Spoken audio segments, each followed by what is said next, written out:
Welcome to Fluent Phonics. Today we will discover the proper pronunciation of the word leafiest. Leafiest. Leafiest. Leafiest.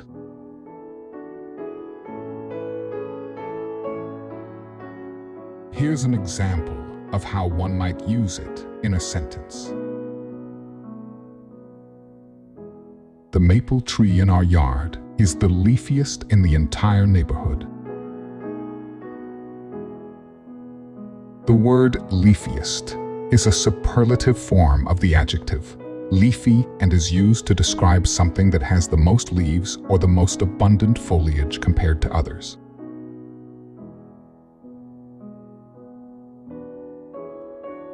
Thank you for your time. If you enjoyed this, please like and subscribe for further content.